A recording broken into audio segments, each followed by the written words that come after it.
Patinda. Today I'll be discussing about the management of traumatic brain injury in resource-limited settings. Traumatic brain injury is a global public health problem. The greatest volume of TBI annually was observed in the Southeast Asian region with 18.3 million cases per year. It is a leading cause of death in persons between 15 and 29 years of age. Low middle income countries, of which our country is a part of, they account for 82% of the world's population. 54% of the world's registered vehicles are in low middle income countries. 69 million people sustain a TBI each year, of which HICs, that is high income countries, have nearly 18 million, while LMICs have around 50 million cases, which is nearly three-folds increase in both cases and mortality.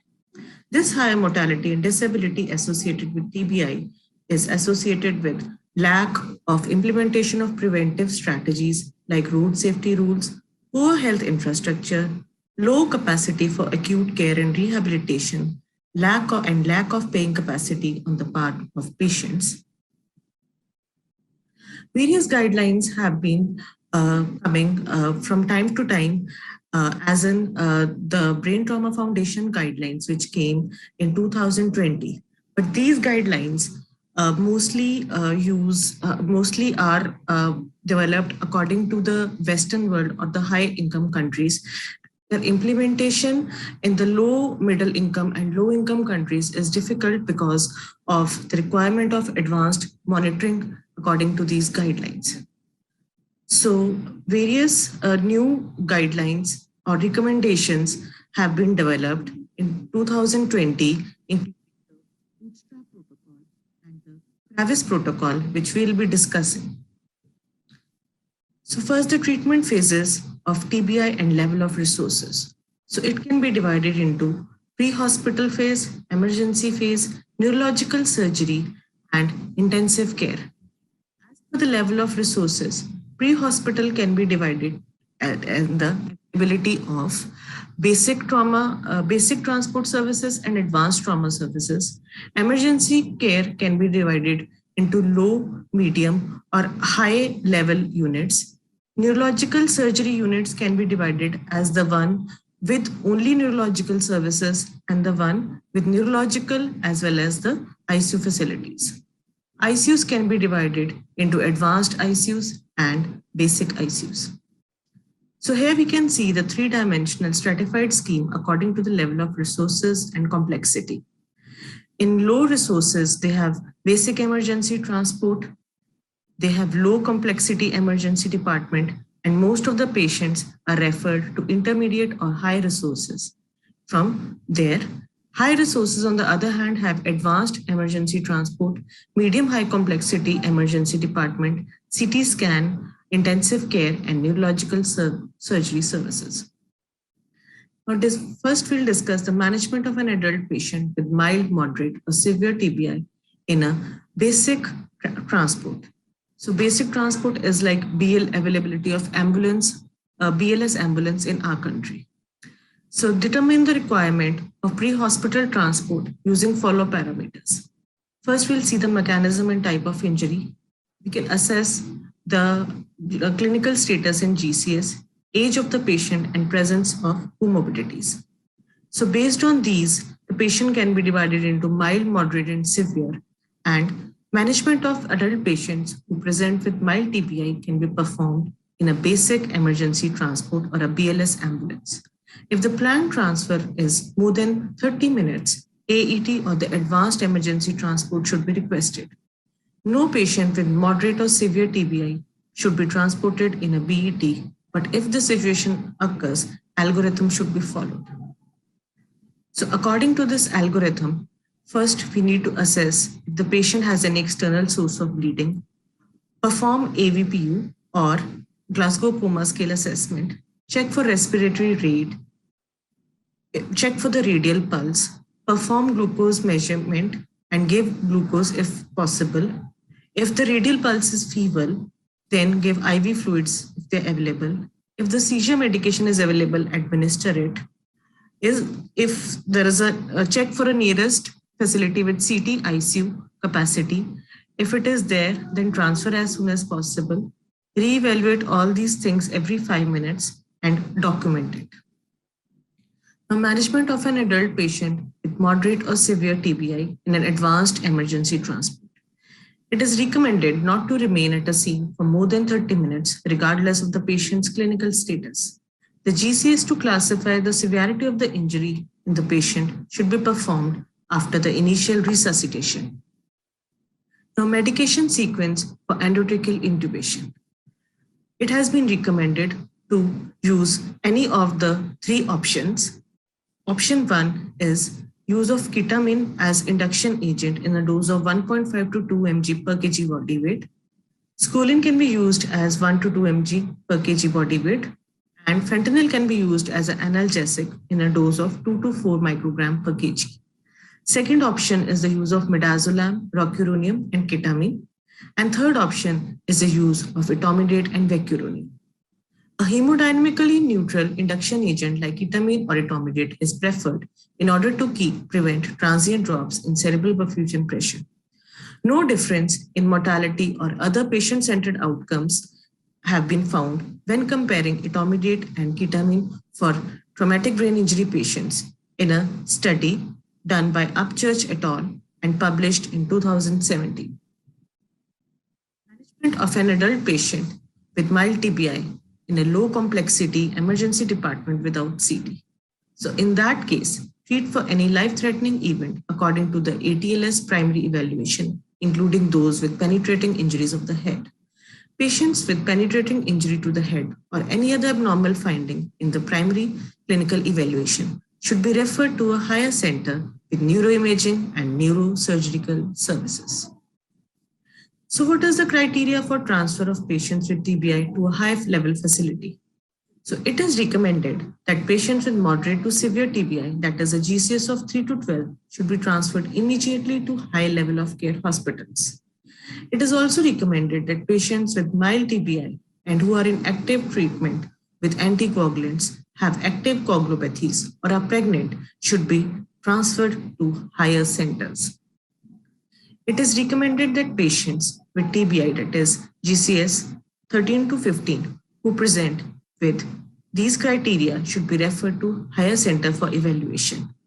GCS under 15 for up to 2 hours after injury, severe headache, previous craniotomy, skull fracture including depressed fractures or clinical signs of fracture, age more than 60, presence of blurred vision or diplopia, presence of focal neurological deficits, suspected intoxication, fall of from more than 1.5 meters, retrograde amnesia more than 30 minutes or anterograde amnesia, more than 2 episodes of vomiting, the presence of post-traumatic seizure. If a patient does not have abnormal findings in the primary clinical evaluation or does not have a penetrating brain injury or does not meet the referral criteria, the patient should be observed in the emergency department. 4 to 6 hours of observation, the patient does not develop referral criteria, consider discharge of the patient with recommendations and warning signs. Now, management of an adult patient with mild TBI in a medium or high complexity ED. Here, comprehensive assessment of adult patients with mild TBI must be done as per the ATLS recommendations, define neuroimaging requirements, and then perform a CT scan. If the CT scan is normal, then observe for 4 to 6 hours. However, if it is abnormal, we have to go for neurosurgical assessment. Management of an adult patient with moderate to severe TBI in a low complexity ED, that is without presence of a CT scan machine. Adult patients who enter the low complexity ED must undergo comprehensive evaluation, prepare for immediate referral under the best conditions to a nearest center with neurosurgery and neuroimaging services for a more comprehensive management. Management of an adult patient with moderate to severe TBI in a medium or high complexity ED. It is recommended to manage an adult patient with moderate to severe TBI in an emergency department of medium or high complexity when available. So what are the surgical indications for immediate transfer to a higher level facility with neurosurgery capacities? There are clinical criteria and imaging criteria. Among the clinical criteria, if there is pupillary asymmetry of 1 millimeter of difference or a GCS motor response of 4 or less, and in the imaging criteria, midline shift of more than 5 millimeters, total cistern compressions, that is grade 3 diffuse injury, epidural hematoma more than 30 ml in volume, intracerebral hematoma more than 50 ml in volume, subdural hematoma more than 10 millimeter in width, or the presence of posterior fossa hematoma with hydrocephalus. If there is one clinical criteria and one imaging criteria, then there is surgical indication.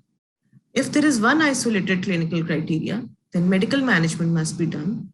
Same as with the presence of one isolated imaging criteria. Neurological examination, however, must be performed after adequate resuscitation to determine the clinical criteria. Patient who presents clinical criteria without imaging criteria or imaging criteria without clinical criteria must have a neurological follow-up. Surgery may be indicated the patient with neurological impairment defined as a decrease in GCS of more than 2 points. Patients having bilateral mydriasis, score of 3 on the GCS, that is, if the patient is probably brain dead, so neurosurgery assessment must be done to determine whether to perform a surgical procedure or not in such patients. Now, criteria for admission to the ICU. So patients who have a GCS of less than 12 with or without spinal cord injury, ICU support for any other system, have a planned trauma surgery urgently required within 24 hours, or have comorbidities like anticoagulated patients, liver failure, chronic kidney disease on dialysis, heart failure, epilepsy, or who are being treated with ASA and clopidogrel must be shifted to ICU. So what are the treatment goals in ICU? So first is to halt the progress of primary lesion, and second is the prevention of secondary injuries. Management objectives in an ICU are to maintain saturation of more than 90%, maintain PCO2 in normal parameters, keep lactate levels less than 2 millimoles per liter, maintain systolic blood pressure more than 100 in patients between 50 to 60 years of age, or 110 or more for patients aged 15 to 49 or older than 70. Keep heart rate at normal levels, that is between 60 to 90. Maintain cerebral perfusion pressure between 60 and 70. Evaluate the neurological condition of the patient if there is GCS change of more than 2 points. Perform an image evaluation. Maintain glucose levels between 110 and 170 to avoid hypoglycemia. So patient monitoring in the ICU must include stethoscope, pulse oximeter, capnography, invasive blood pressure, central venous catheter, jugular bulb catheter, urinary catheter, sedation scale assessment according to RAS scale, neurological status assessment using GCS and the 4 scale, pupillary reactivity and motor deficit. Vital signs must be checked every hour, temperature monitoring, glucose monitoring every 4 hours, monitoring daily sodium, monitoring of potassium, magnesium, calcium, monitoring of coagulation profile, monitoring of HP levels every day. Advanced monitoring, if available, must also be done. Monitoring of ICP should be done in patients with GCS less than 8 and abnormal CT. TCD monitoring is recommended for all patients where there is resource is available and to measure the pulsodility index in vascular reactivity. PbTO2 monitoring is recommended for all patients in the places where it is available, and continuous EEG, if available, in patients with unexplained altered consciousness, GCS of 8 or less with cortical injury, penetrating injury, and depressed fractures. Now we'll be discussing the Kravis protocol, which is based on imaging and clinical examination for use when intracranial pressure monitoring is not employed or available, especially in low middle income and low income settings. In this, the monitoring comprises of continuous saturation monitoring, monitor the clinical neurological status each hour, pupil size and reactivity, GCS, urine output measurement, arterial pressure measurement, CVP, and monitor EtCO2 if available, or frequently monitor plasma PaCO2. NCCT scan should be done as soon as possible after TBI. If initial CT is obtained at less than 4 hours after injury, obtain a follow-up CT within subsequent 12 years. Next CT should be done at 24 hours, then at 72 hours, and then as needed based on patient's clinical condition, which includes neuroworsening to assist in decision making and other clinical situations. CT scans should each be individually classified according to the Marshall scale. So Marshall CT's classification, in this, it is divided into diffuse injury 1 with no visible pathology, diffuse injury 2, diffuse injury 3 with cisterns, compression, and diffuse injury 4 with a midline shift, evacuated mass lesion, and non-evacuated mass lesion. Now, general management measures which should be done in such settings should include place patient on mechanical ventilation, saturation to be maintained more than 95, use adequate sedation and analgesia, maintain head of the bed at 30 degree, maintain head and neck aligned in the neutral position, actively monitor body temperature and treat hyperthermia, early enteral nutritional support, initiate within 48 hours of injury and give 30 kilocalories per kg patient weight per day. Pharmacological prophylaxis should be done for early post-traumatic seizures, gastric bleeding prophylaxis, start DVT prophylaxis early, frequent tracheal suctioning, avoid anemia using transfusion if needed. Higher transfusion thresholds may be chosen at the discretion of a treating physician. So treatment goals for adequate cerebral perfusion and oxygenation include avoidance of hypotension, which is defined as systolic blood pressure less than 90 and mean arterial pressure less than 70, arterial blood oxygenation more than 95 or PaO2 more than 75, avoid anemia, that is HbO less than 7. The initial therapeutic interventions include, firstly, normal saline solution to avoid hypovolemia. Initial minimal acceptable mean arterial pressure should be set at 90.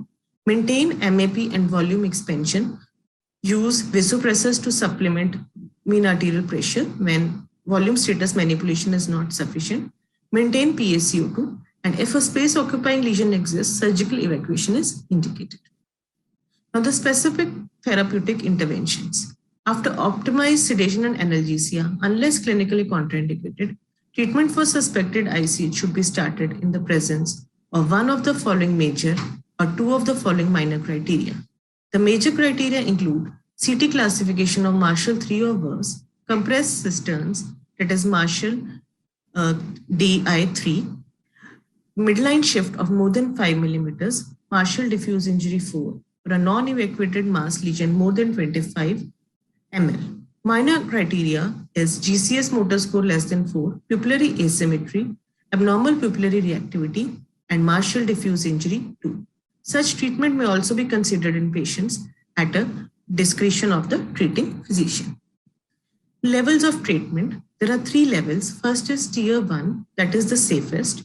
This should be followed by tier 2, which are intermediate, and then the tier 3, that is the most riskier or the one with the higher risk to benefit ratio. So first start with scheduled hypertonic saline, that is 4th-hourly, scheduled mannitol, for example, every 4 hours. Maintain normothermia. This should be followed by tier 2, that is hyperventilation, that is PCO2 of between 30 to 35, hypertonic saline 3% in continuous infusion and increase in sedation. This must be, next will be tier 3, which includes decompressive craniectomy, high dose barbiturates, and hypothermia. It is not necessary to use all the modalities in a given tier prior to moving to the next tier. There is no rank ordering within a tier. When considering advantageous, tiers can be skipped when advanced treatment is required early. What is not used is corticosteroids, anticonvulsants for prophylaxis of late epilepsy that is beyond 7 days, hyperventilation to a PCO2 less than 30, diuretics, mannitol by continuous infusion, and a lumbar drainage of CSF. There is controversial use of neuromuscular blockade in these patients. Now coming to the surgical aspect, that is decompressive craniectomy. It is a level 3 therapy indicated at the time of admission or during the early phases of care as an alternative to other lower level treatments. For example, when the admission CT meets Marshall diffuse injury 4 criteria in some diffuse injury 3 patients or in the face of early neurodeterioration, should be as large as technically possible and involve a similarly large durotomy and neuroplasty.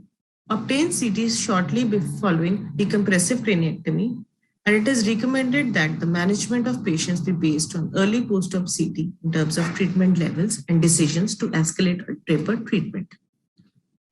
What is neuroworsening? Neuroworsening is defined as a decrease in the motor GCS of 1 or more points, new loss of pupillary reactivity, interval development of pupillary symmetry of more than 2 millimeters of bilateral mydriasis, new focal motor deficit, and presence of herniation syndrome or Cushing's triad. A brain CT is strongly recommended following neuroworsening. Neuroworsening requires a documented rapid response towards improving control of suspected intracranial hypertension. It is defined as an increase in the TIL within 1 hour of the event. Escalation of therapy. Escalation of therapy or adding another treatment should be considered if there is neuroworsening, herniation syndrome, no improvement in initial CT or to the latest CT without acceptable response to the initial therapy.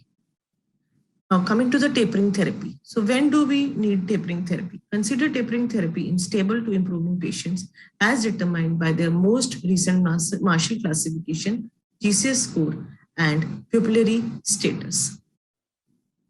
What is the method of tapering therapy? In general, first decrease the treatment started most recently, removing hypertonic saline. If we need to remove hypertonic saline, stop it immediately. While removing mannitol, the regime should be maintained the same for the first 24 hours and then decreased to 50% dose for 24 hours and then stop. Tapering blood pressure support. The initial minimal acceptable mean arterial pressure should be set at 90 millimeters of mercury. Weaning off of blood pressure support should target a minimum mean arterial pressure of 80 millimeters of mercury. Weaning should only be considered when there has been improvement on CT sign, imaging or signs suggestive of ICH, the clinical status is stable or improved, and systemic signs of hypoperfusion are absent. So in the end, I would like to conclude that the burden of TBI is highest in RLRs, that is resource limited settings, where it remains a significant cause of death, severe disability, and productivity loss. The care of these patients begin with rapid and appropriate triage, prompt recognition of TBI, and immediate stabilization of severely brain injured or otherwise critically ill trauma patients. Innovation on portable and non-invasive technology for diagnosis and monitoring promises to offer new possibility to reduce the enormous personal and societal losses from TBI in these countries. Thank you.